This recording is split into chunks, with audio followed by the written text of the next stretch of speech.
नमस्कार साथियों, एक बार पुनः आपका स्वागत।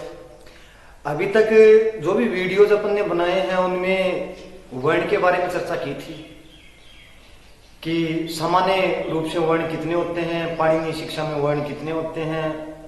उसके बाद में जो चर्चा की थी वो अपन ने वर्णों का जो विभेदीकरण उसके संबंध में चर्चा की थी, जिसमें सबसे पहले अपन ने प्रयत्न या यत्न के आधार पर वर्ण वो लिए थे।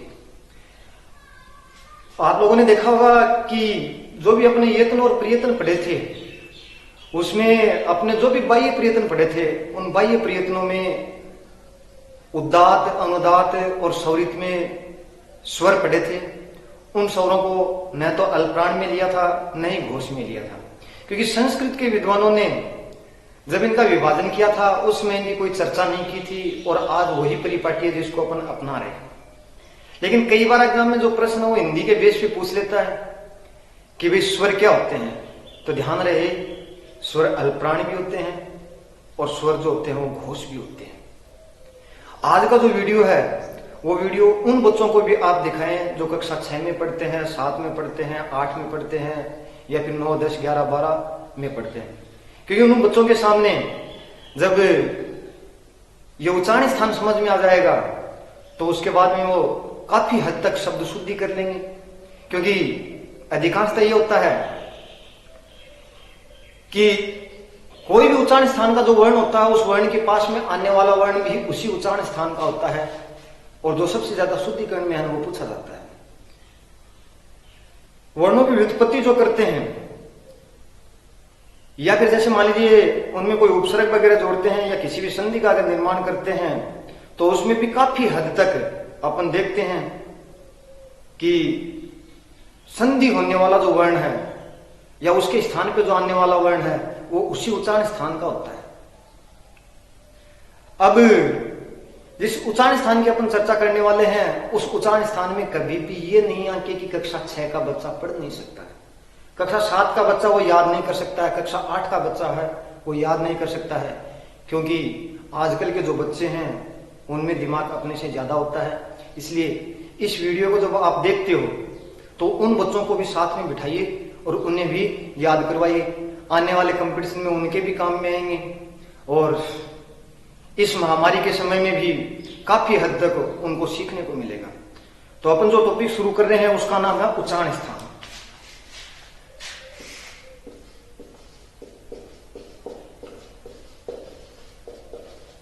अपन पढ़ रहे हैं उच्चारण स्थान।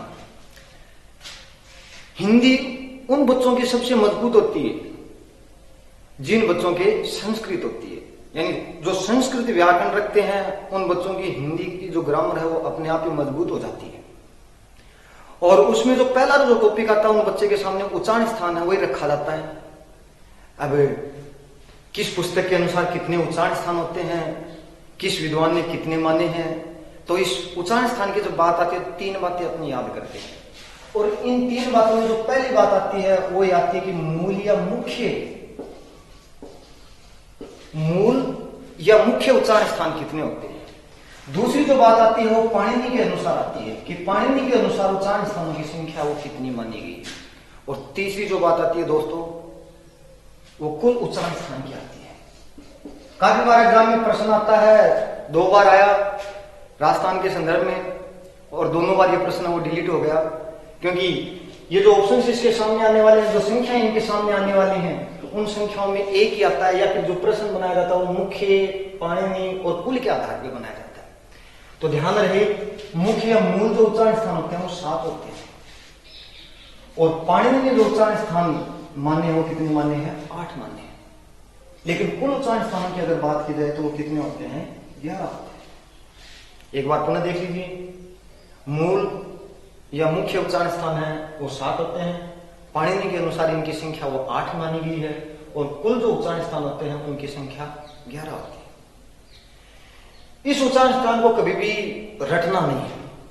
आजकल बच्चे क्या करते हैं, रटते हैं, रटने के बाद में संस्कृत के जो नियम है वो भी याद करते हैं। नहीं, रीट के संदर्भ में तो बिल्कुल इनको याद ही नहीं करना। और फिर दूसरी बात क्या होती है कि जो ऑब्जेक्टिव पेपर होता है, फोर्टी का जमाना दूसरा था, ऑब्जेक्टिव जो पेपर होता है उसमें अपना विषय को बहुत ज्यादा पढ़ते हैं। लेकिन वो जैसे बात करें अपने निबंधात्मक जो प्रश्न लिखे जाते हैं या डिस्क्रिप्टिव जो प्रश्न आते हैं, उन प्रश्नों में तो क्या होता है कि 10 प्रश्न आते हैं, उनकी जगह 7 करने होते हैं जिनमें चुनने की अनुमति रहती है, लेकिन इनमें नहीं रहती है। तो सब्जेक्ट अपने सामने बहुत भारी होता है और उसी आधार पे केवल 33 अपन दिमाग में बिठाएंगे और दिमाग में बिठा करके इनको याद करेंगे। तो पहली बात आपको 7, 8 और 11। इस 8 में एक नाम आपको याद करना है उर्स, कि उर्स उच्चारण स्थान है, उसकी चर्चा केवल पाणिनि ने की है, उसका वर्णन केवल अष्टाध्यायी में मिलता है, बाकी कहीं नहीं मिलता है। अब रही बात कि 7 कौन से होते हैं, 8 कौन से होते हैं, 11 कौन से होते हैं, इनको समझने के लिए सबसे पहले एक छोटा सा चित्र आप बच्चे के सामने रख देना, या फिर जैसे मान लीजिए अपने दिमाग में उस चित्र को बिठा सकते हो। अगर छोटे बच्चे को समझा रहे हो या फिर जैसे मान लीजिए खुद अगर समझ रहे हो तो स्वयं या मान लीजिए कि अपना एक चित्र अपने सामने अपनी अभ्यास पुस्तिका में बना रहे हो।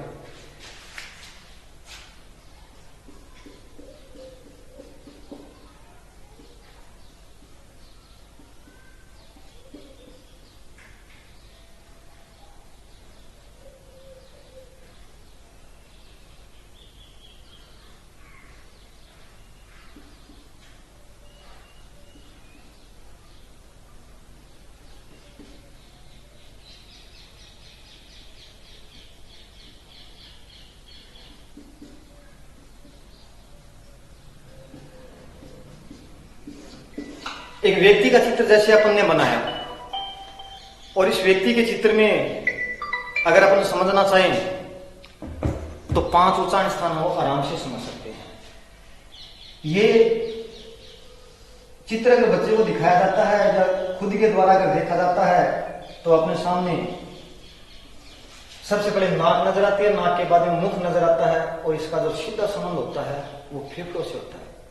यही चित्र अपने क्यों बनाया? क्योंकि किसी भी वर्ण को बोलने के लिए श्वास अपनी यहां से छोड़ते हैं, और ये श्वास सबसे पहले जाते जाते मुख के पहले भाग में टकराती है, जिसका नाम कंठ होता है।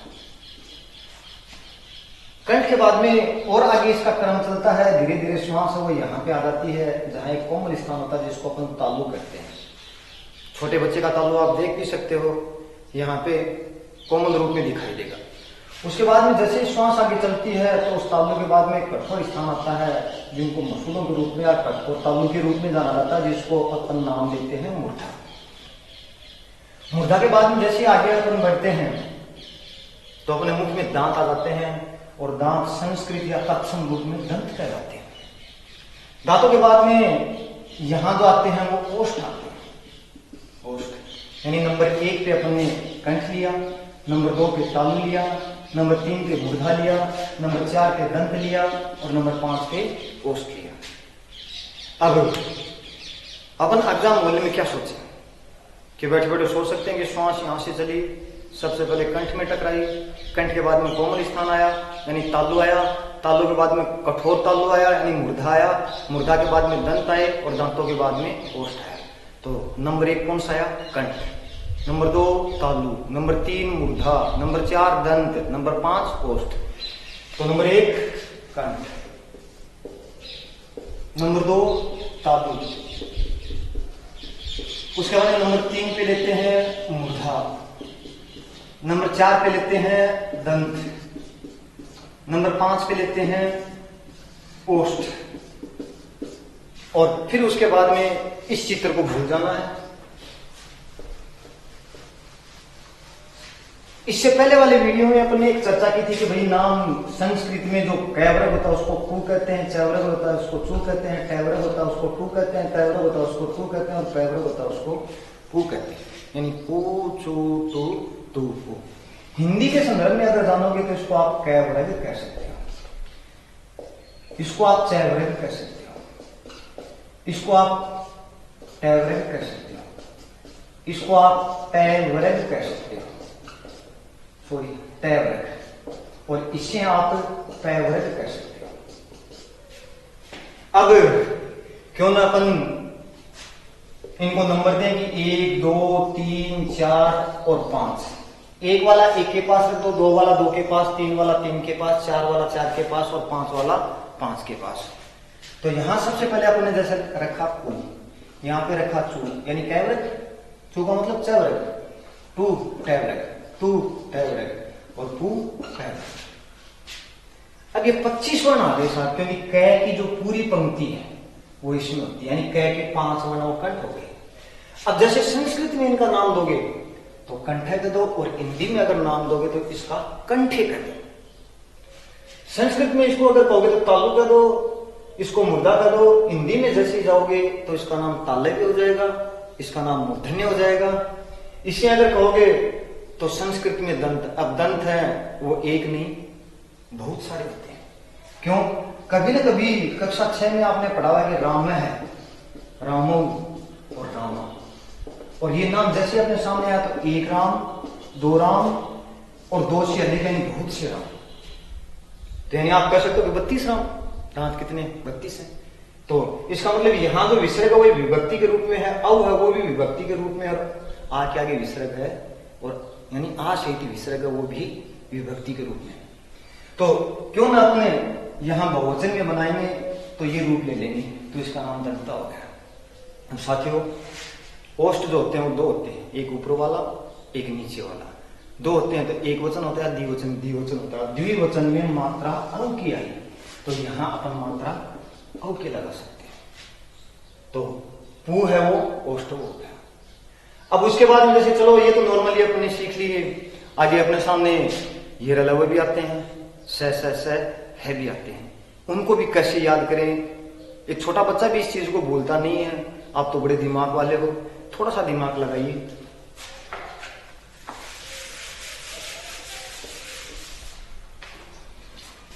कि सबसे पहले अपने ये लिखा, फिर रे लिखा, रे के बाद में ले लिखा, ले के बाद में वे लिखा, फिर से लिखा, फिर उसके बाद में दूसरा से, फिर तीसरा से और है लिखा।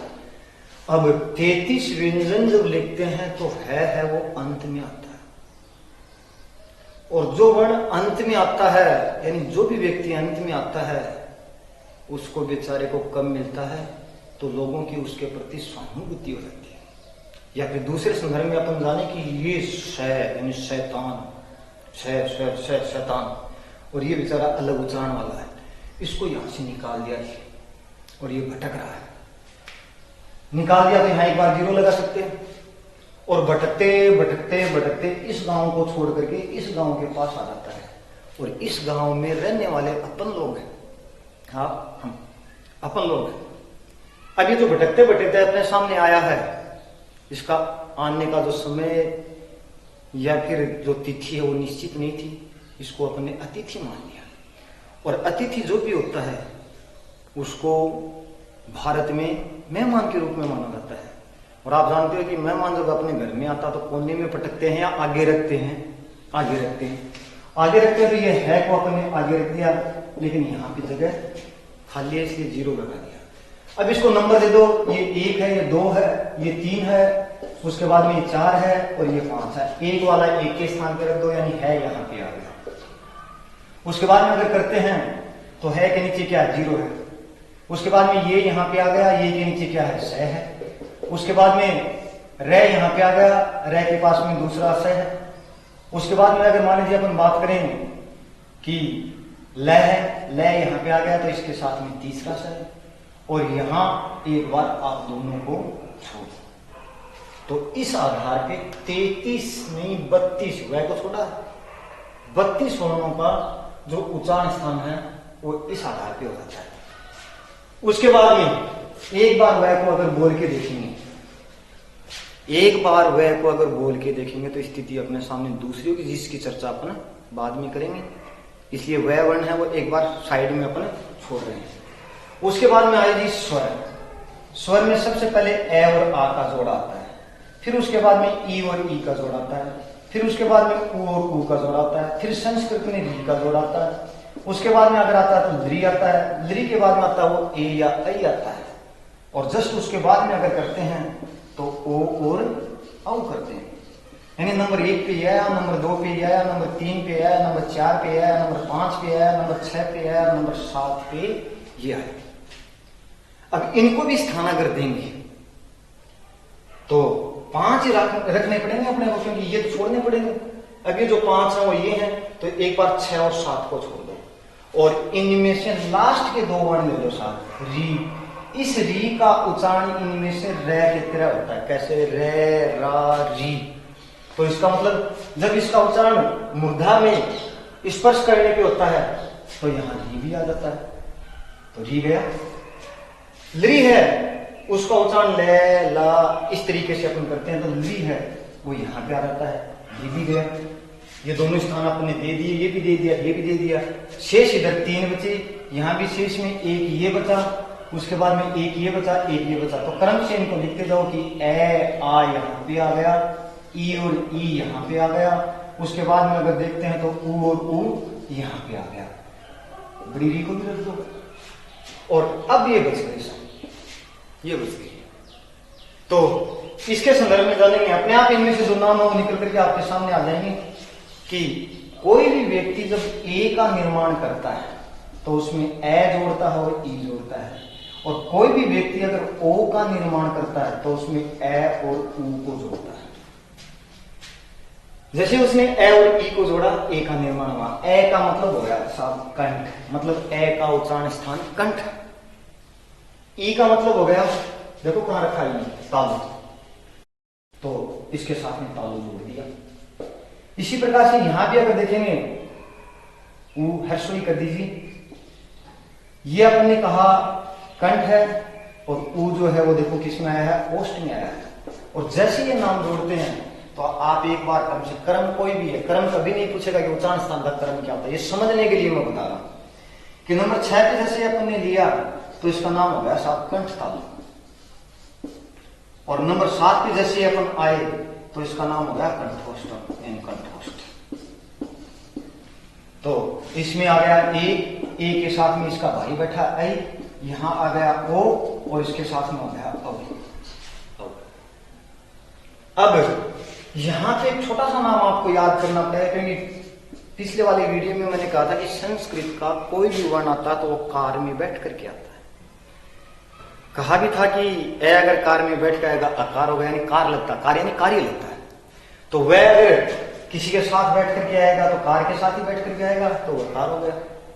और वह को अगर बोलते हैं तो एक बार बोल के देखिए, वह ओष्ठ, वह नीचे वाले दांतों की जीभ लगी है, दांत भी आए, ओष्ठ भी आए, दांत और ओष्ठ आए, तो उसका नाम साफ हो गया दंतोष्ठ, दंतोष्ठ। तो वह है वो क्या हो गया, दंतोष्ठ हो गया। संस्कृत में नाम आ गया तो दंतोष्ठ आ जाएगा। अब एक वर्ण और रह गया, उस वर्ण का नाम है ये विसर्ग, और ये विसर्ग जब अत के बाद में लगाते हैं तो बोलते हैं अतः, अतः, यानी विसर्ग का है की तरह उच्चारण करते हैं, तो सब विसर्ग है वो यहाँ पे आ जाता है, विसर्ग यहाँ पे आ जाता है।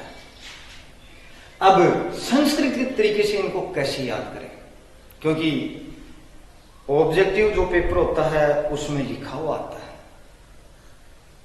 और उसमें केवल आधार इनको बनाओ,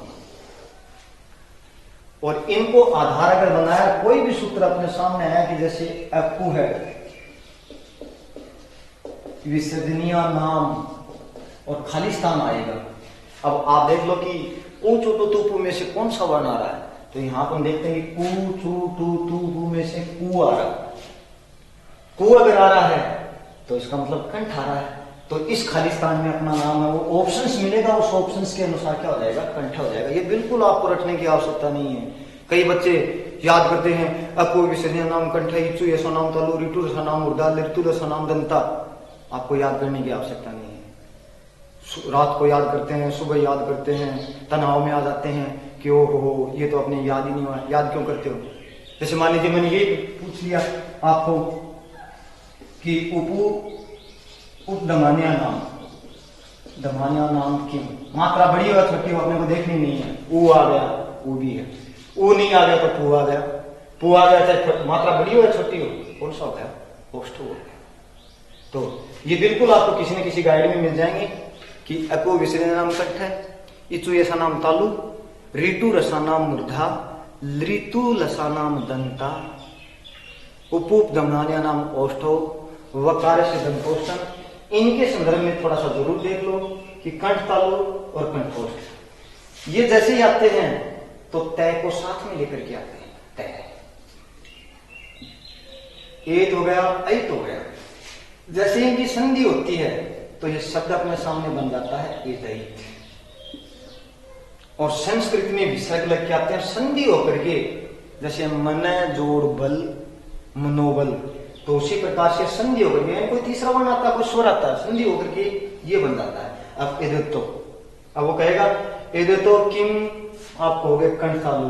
अगर मान लीजिए उसने कहा कि ओदोतो किम, तो ओदोतो किम यानी ओथ, वही दोनों वर्ण छुपे हुए इसमें, ओथ छुपा हुआ है, औत छुपा हुआ है, ये दोनों वर्ण इसमें छुपे हुए हैं। तो साफ साफ अपन कह सकते हैं कि ओत का मतलब ओ है, औत का मतलब औ है, और ये क्या हो गए कंठोष्ठ हो गए। अब जैसे जैसे आगे स्थिति आती है तो उसमें दो नाम और आते हैं, दोनों साथ में याद कर लो।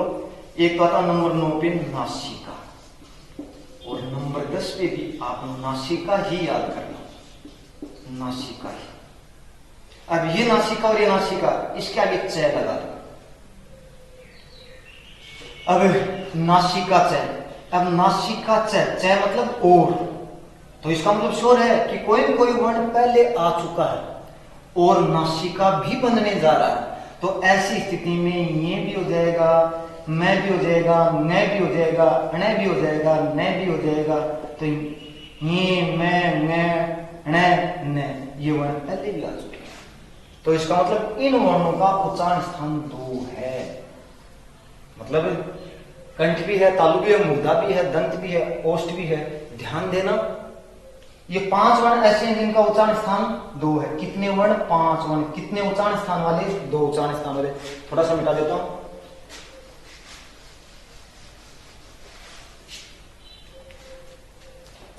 ये हो गया, न हो गया, अण हो गया, न हो गया और म हो गया। ये इनका उच्चारण स्थान 2 है। थोड़ी देर पहले अपन ने एक ए पढ़ा था, एक ऐ पढ़ा था, एक ओ पढ़ा था और एक औ पढ़ा था। एक में कंठ तालु में 2 नाम मिले थे, इसमें भी 2 नाम मिले हैं। इनके भी उच्चारण स्थान 2 है, यानी 5 वर्णों के हो गए और इन 4 वर्णों के हो गए। उसके बाद में वह का अपन ने पढ़ा था कि वकार से दंतोष्टम, तो वह का उच्चारण स्थान भी 2 होता है। एक वर्ण ये हो गया। तो अपने सामने 10 वर्ण ऐसे आते हैं। कितने वर्ण? 10 वर्ण ऐसे आते हैं जिनके उच्चारण स्थान 2 होते हैं। बाकी सारे जो वर्ण होते हैं उनके उच्चारण स्थान 1-1 होते हैं। एग्जाम में प्रश्न निकल सकता है कि कितने वर्णों के उच्चारण स्थान 10 होते हैं, तो अपन कह सकते हैं कि कितने वर्ण जिनके उच्चारण स्थान 2 होते हैं, तो अपन कह सकते हैं कि उच्चारण स्थान 2 वाले 10 वर्ण, जिनमें से 6 व्यंजन है और 4 स्वर है। उसके बाद की स्थिति अपन लेते हैं। एक नाम और आता है अपने सामने कि नासिका। अब ये है अनुस्वार। अनुस्वार जो होता है, अनुस्वार, उसका उच्चारण स्थान नासिका होता है। विसर्ग का क्या हुआ था? कंठ है। अनुस्वार का क्या हुआ? नासिका। और 5 वर्णों का है यम गणनम किम, यम गणना नाम किम, नासिका से। अनुस्वार से किम, नासिका।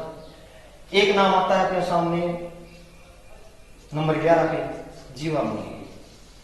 जीवामूली इसका प्रयोग है वो ज्यादातर वेदों में किया जाता है कि कै के पीछे ऐसा निशान लग करके आता है, ख के पीछे ऐसा निशान, यानी अर्ध विसर्ग जैसा। अर्ध विसर्ग कैसा कि इस विसर्ग को ऐसा करके अपन ने इस तरीके से लिख दिया और ये कै और ख के पहले ही लग करके आता है, तो इन वर्णों का नाम जीवामूल्य हो जाता है। तो जीवामूल्य से किम, जीवामूल्य। एक थोड़ा सा ध्यान रखना पड़ेगा आपको कि ओष्ठ जो वर्ण होते हैं उसमें देखो एक सूत्र मैंने लिखा था उपउपधमानीय नाम। तो उपधमानीय वर्ण अपने पहले वाले पीरियड में पढ़े थे, उपधमानी। और उपधमानीय जो वर्ण होते हैं वो पै से पहले अर्ध विसर्ग लग करके आता है, फै से पहले अर्ध विसर्ग लग के आता है, और इनसे पहले अगर लग के आता है तो ये जो वर्ण होते हैं वो हमेशा क्या होते हैं? ओष्ठ होते हैं। तो ये सबसे पहले अपने कुल की बात की थी। कुल की बातों में ये 11 उच्चारण स्थान आते हैं, 11। तो सबसे पहले बड़ी चीज अपन ने सीखी। अब चले जाते हैं 7 पे। 7 में सबसे पहले कंठ, फिर उसके बाद में तालु, मूर्धा, दंत, ओष्ठ, कितने हो गए? 5। उसके बाद में एक नाम ले लो नासिका च, कितने हो गए?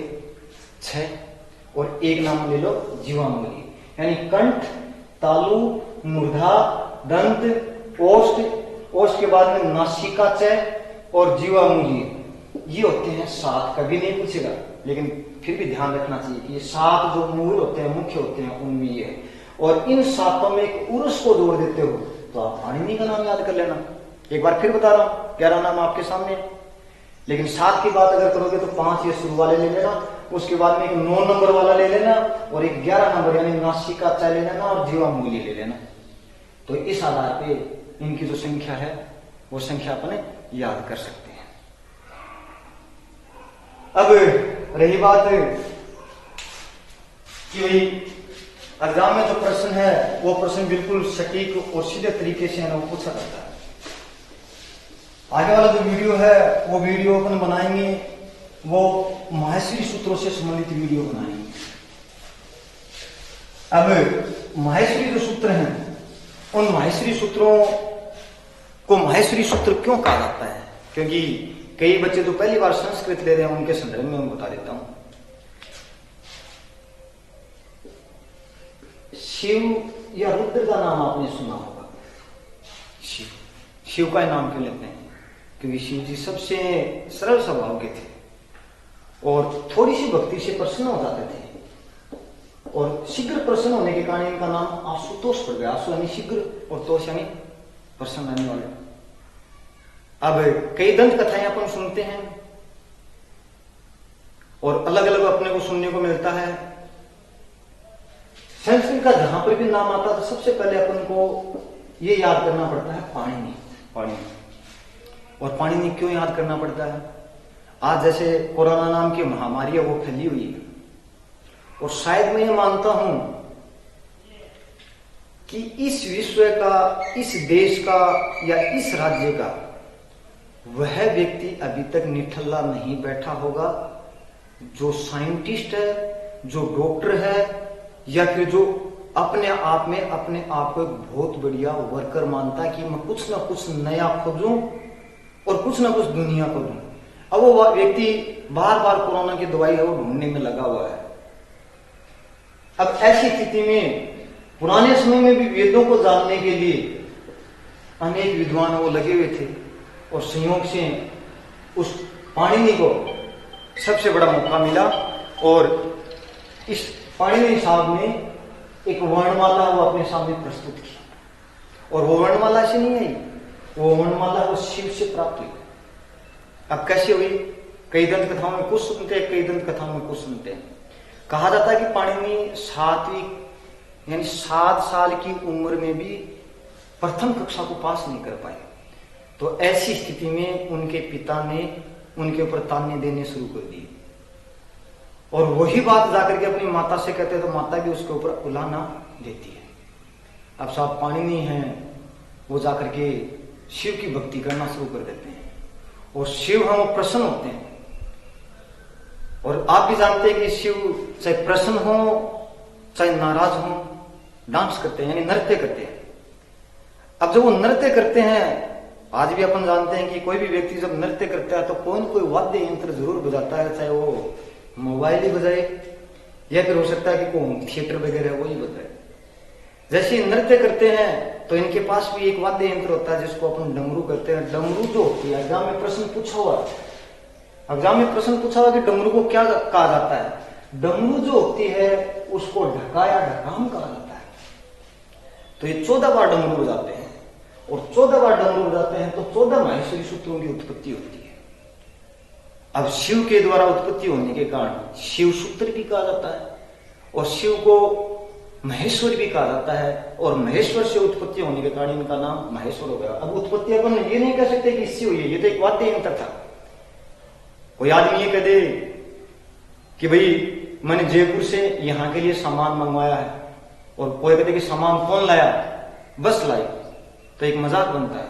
लेकिन ये कह दिया जाता है कि अमुक नाम का ड्राइवर लेके आया, तब तो आप ये कह सकते कि ड्राइवर थे और ये गाड़ी थी। अब जब इन्होंने 14 बार डमरू बजाए, 14 माहेश्वरी सूत्रों की उत्पत्ति हुई। 14 माहेश्वरी सूत्र जिसकी याद हो जाते हैं वो व्यक्ति संधि है, उस संधि को भी याद कर लेता है। और एक नाम आता है प्रत्याहार, मतलब वर्णों का सामूहिक रूप, उसको भी वो याद कर लेता है। तो आप लोगों से ये रिक्वेस्ट है कि अगला वीडियो जब अपन शुरू करेंगे उससे पहले आप ये माहेश्वरी सूत्र याद करके आओ।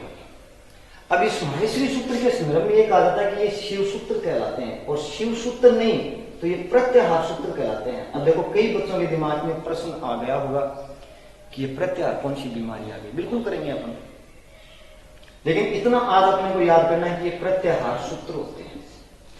अब व्याकरण को बनाने के लिए इन सूत्रों की आवश्यकता पड़ी, और किसी भी चीज का खजाना जो होता है वो वर्णमाला होती है। भाषा मतलब भाषा की जो भी निधि होती है वो वर्णमाला होती है, और भारत की जो भी निधि है वो वेद है।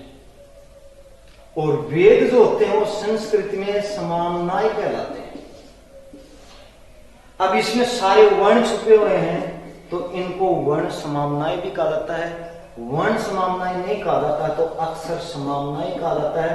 अक्षर समानाय नहीं कहा जाता तो इसको वर्ण वेद भी कहा जाता है। वर्ण वेद नहीं कहा जाता है तो इसको अक्षर वेद भी कहा जाता है। और अक्षर वेद भी नहीं कहा जाता है तो इसको शिव सूत्र जाल या रुद्र सूत्र जाल भी कहा जाता है। ये तो 14 माहेश्वरी सूत्र हैं। उन 14 माहेश्वरी सूत्रों को अपन स्वर और व्यंजनों में अलग अलग बांटते याद करेंगे। पहला जो सूत्र आता है उसका नाम होता है ए, ई, उ और अण। 2-3 बार आप उच्चारण करोगे ए ई उन, ए ई उन, फिर फास्टली उच्चारण करोगे ऐ उन, ऐ उन, ऐ उन, ऐ उन, आपके याद हो जाएगा। जस्ट उसके बाद में जो दूसरा सूत्र आता है उसका नाम होता है री, ली और क। 2-3 बार बोलोगे री, ली, क, री, ली, क, री, ली, क, ये भी याद हो जाएगा। जस्ट उसके बाद में जब चलते हैं तो एक मात्रा वाले 2 वर्ण आते हैं, और एक मात्रा जब इन स्वरों को किसी व्यंजन में भेजा जाता है, यानी ए को भेजा जाता है, ओ को भेजा जाता है, तो एक मात्रा लगती है और इसका नाम हो जाता है ए ओम। ए ओम, ए ओम, ए ओम, ए उन, ऐ उन, ऐ उन, री, ली, ए ओम। ए ओम के बाद में जैसे अपन चलते हैं तो आगे वाला जो आता है उसका नाम होता है ऐ औ से। ऐ औ, ऐ औ। ये जो 4 सूत्र होते हैं वो स्वरों से संबंधित होते हैं, स्वरों से संबंधित। अब स्वरों से संबंधित होते हैं। अब देखो कई जगह जो पहली बार संस्कृत पढ़ रहे हैं उनके सामने स्वर बराबर अच, स्वर बराबर अच ऐसा आता होगा। आप ये भी कह सकते हैं कि भीड़ लगी है, उस भीड़ में लास्ट वाला व्यक्ति रमेश खड़ा है, फर्स्ट वाला व्यक्ति राकेश खड़ा है, तो आप ये भी कह सकते हो कि राकेश से रमेश तक आ जाओ। मतलब विद्वान व्यक्ति बिल्कुल छोटी भाषा यानी छोटे शब्दों का प्रयोग करते हैं। छोटे शब्द अर्थ की दृष्टि से नहीं, मतलब सटीक शब्दों का प्रयोग करते हैं। तो उसी प्रकार से आप ये कह सकते हो कि ऐसे लेकर के च तक आ जाओ। इसीलिए संस्कृत में जो भी स्वर होते हैं वो अच कहलाते हैं, यानी पाणिनि ने इनका नाम अच दिया है। दोस्तों जस्ट उसके बाद में 5वें सूत्र पे जैसे आते हैं तो 5वां सूत्र अपने सामने आता है ये वरट, है वरट, है वरट, है वट। 6वां जो सूत्र आता है वो अपने सामने लन आता है, लैन, है वरट, है वरट, है वरट, लन। जैसे अपन 7वां सूत्र जो लिखते हैं उसमें सामने आता है ये, मैं, न और न। यम, ngण, नम, यम, ngण, नम, यम, ngण, नम, यम, ngण, नम। आप 2-3 बार उच्चारित कीजिए, आपके आराम से याद हो जाएंगे। जैसे उसके बाद में 8वां जो सूत्र लेते हैं तो 8वां सूत्र आता है वो अपने सामने झभे आता है, झभे, झे, भे, नी, झभे, झभे, झभे। और जैसे झभे आता है तो एक आदमी जोश में आकर के अपने सामने ये बोल देता है घड़ धस, घड़ धस, घड़ धस, घड़ धस। मतलब है वर्ड लैंड यमगण नम झभे घड़ धस। जैसे वो घड़ धस करता है तो आप कहोगे कि जब गढ़ दस, जब गढ़ दस, जब गढ़ 10, ये आ गया आपने 10वें नंबर। जब गढ़ 10। 11वें नंबर पे जैसे अपन लेते हैं तो अपने सामने आता है ख, फ, छ, ठ, थ, छ, ट, त, व। अब जो व्यक्ति पहली बार पढ़ रहे हैं वो मेरे साथ उच्चारित कर सकते हैं।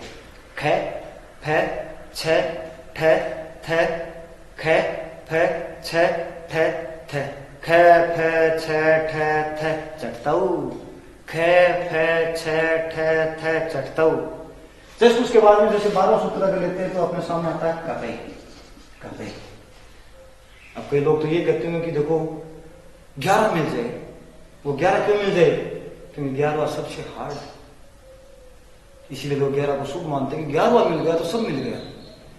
जैसे ही नंबर 13 पे अपन लेते हैं तो अपने सामने आता है से और रे। और जैसे ही नंबर 14 पे आते हैं तो अपने सामने नाम आता है हल, हल। व्यंजन कहां से स्टार्ट हुए थे? है से। खत्म कहां पे हुए? ले पे। और जहां ले पे खत्म हुए तो शुरुआत है से हुई थी, खत्म ले पे हुए थे। और इसीलिए संस्कृत में व्यंजनों को हल कहा जाता है। मतलब व्यंजन है तो हल। अब जैसे मान लीजिए कभी न कभी आपने नाम लिखा होगा रामम, रामम लिखा तो ये कहा कि लास्ट में हलंत आया। हलंत क्या आया? हल आया। ये व्यंजन है। अब अपने को ध्यान ये देना है कि स्वर बराबर एच और व्यंजन बराबर हल। बाकी जो चर्चा वो साथियों अपन बाद में करेंगे, आगे वाले पीरियड में करेंगे। धन्यवाद।